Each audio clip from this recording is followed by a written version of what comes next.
Hello students, welcome back. In this video, we are going to discuss about forces between multiple charges. Here we are going to use the principle of superposition to find out the net force acting on a single charge. ಇಲ್ಲಿ observe ಮಾಡಿ, suppose we have a given charge represented as Q. ಇದರಿಂದ ನಾವು ಇನ್ನೊಂದು charge Q1 ಅನ್ನ place ಮಾಡಿದಾಗ at a certain distance, say R1, ಆಗ force acting on the charge Q due to the Q1 is represented as F1, that will be is equal to 1 by 4 phi epsilon naught Q into Q1 divided by R1 square anta. Similarly, at the same time, if you place some other charge Q2 at a distance R2 from the charge Q here, in that case Q2 will also exert the force on the charge Q simultaneously, and that force will be represented as F2 is equal to 1 by 4 phi epsilon naught into Q into Q2 divided by R2 square, which is in accordance with the Coulomb's law. Students, illi observe ಮಾಡಿ, the force on the charge Q due to the Q1 and also due to the Q2, they will be irrespective of the presence of the other charge. Andre force on the charge Q due to the Q1 will be equal to F1 whether Q2 is present or not. Similarly, force on the charge Q due to the charge Q2 will be is equal to F2 Q1 idru aste illidru aste. These forces are unaffected by the presence of the other charges. Therefore, the total force acting on the Q will be equal to the sum of the force acting on the given charge due to the other charges taken one at a time. This is known as principle of superposition. Andre net force acting on the charge Q will be represented as F, that should be is equal to the vector sum of F1, F2, and if there are more charges, so on up to Fn. ಇಲ್ಲಿ ನಾವು vector some ಅನ್ನು consider ಮಾಡ್ತಿದ್ದೇವೆ. We are not just adding the magnitudes. It will be clarified with a simple example. ನಾವು ಮೂರು charge Q1, Q2 and Q3 ಅನ್ನು consider ಮಾಡ್ತಿದ್ದೇವೆ. These charges are at a certain distance from the reference point O, which is placed here. Point O ದಿಂದ charge Q1 R1 distance ಅಲ್ಲಿ ಇದ್ರೆ Q2 R2, Q3 R3 distance ಅಲ್ಲಿ ಇದೆ. These are the position vectors representing the position of the 3 point charges. Now, the distance between the Q1 and Q2 is represented as vector R12. Similarly, distance between Q1 and Q3 is represented as vector R12. ನಾವು Coulomb's law ಮತ್ತೆ principle of superposition ಅನ್ನು use ಮಾಡಿಕೊಂಡು charge Q1 ಮೇಲೆ ಇರುವಂತ net force ಅನ್ನು determine ಮಾಡ್ತಿದ್ವಿ. First, let us consider force on the charge Q1 due to the charge Q2. Again, we know that the force F12 is along the line joining the 2 point charges.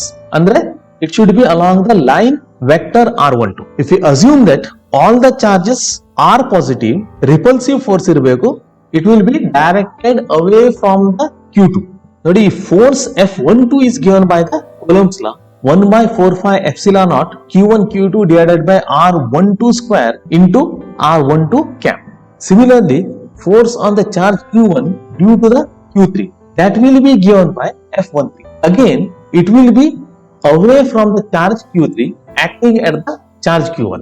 Idanna ನಾವು 1 by 4 phi epsilon naught Q1 Q3 divided by R13 square into R13 cap ಅಂತ ಬರೀಬಹುದು. We can see that these two forces are not along the same line. F12, F13 ಬೇರೆ ಬೇರೆ direction ಅಲ್ಲಿ ಇದೆ. Both the forces are acting at the same point, which is the position of the Q1. Net force ಅನ್ನು ನಾವು find out ಮಾಡಲಿಕ್ಕೆ we can use parallelogram law of vector addition. F12 ಮತ್ತು F13 ಅನ್ನ adjacent sides of a parallelogram ಅಂತ assume ಮಾಡಿಕೊಂಡು ಒಂದು ಪ್ಯಾಲೋಗ್ರಾಮ್ ಅನ್ನ construct ಮಾಡ್ತಿದ್ದೇವೆ. ಇವೆರಡು ವೆಕ್ಟರ್ ನ common origin location of the charge Q1 ಇದೆ. ಫ್ರಮ್ ದಟ್ ಕಾಮನ್ ಒರಿಜಿನ್ ಈ ಪ್ಯಾಲೋಗ್ರಾಮ್ ಗೆ ನಾವು ಡಯಾಗನಲ್ ಅನ್ನ ಡ್ರಾ ಮಾಡಿದಾಗ it will be representing the resultant F1, which is the force acting on the charge Q1 due to other two charges Q1 and Q3. How we can mathematically find out the resultant force on a given charge due to number of charges present around the given charge. Thus, the total force F1 on Q1 due to the two charges Q2 and Q3 is given by F1 is equal to vector sum of F12 and F13. ಇವೆರಡರ value ಅನ್ನು substitute ಮಾಡಿದಾಗ it will be is equal to 1/4 epsilon naught Q1 Q2 divided by R12 square into R12 cap plus 1/4 epsilon naught Q1 Q3 R13 square into R13 cap. The total force F1 on the charge Q1 due to n charges is then given by the vector sum of forces F12, F13 up to F1n. N number of charges ಇದ್ದಾವಾಗ the net force will be is equal to the sum of the force exerted by n number of charges on the charge Q1. That will be given by the same expression. But ಎಲ್ಲಾ forces ಅನ್ನು ನಾವು add ಮಾಡ್ತಿದ್ದೇವೆ according to the principle of superposition. ಇವೆಲ್ಲಾ term ಅಲ್ಲೂ 1/4 epsilon naught common ಆಗಿದೆ, ಜೊತೆಗೆ Q1 is also common. ಇವುಗಳನ್ನ ನಾವು ಹೊರಗೆ ತಗೊಂಡಾಗ the expression for the force F1 will be mathematically represented as Q1 divided by 4 epsilon naught into summation of Qi divided by R1i into R1i cap, where I is a general term. Illi value of I should be equal to 2 to n anta. When I is equal to 2, we will get this term. 3 ಆದಾಗ ಈ term ಸಿಗ್ತಾ ಇದೆ, n ಆದಾಗ ಈ term ಸಿಗ್ತಾ ಇದೆ. Students, observe that here R1i cap is representing the distance of the charge Q1 from the ith charge, and unit vector R1i cap is representing the direction of the force on the charge Q1 due to the ith charge.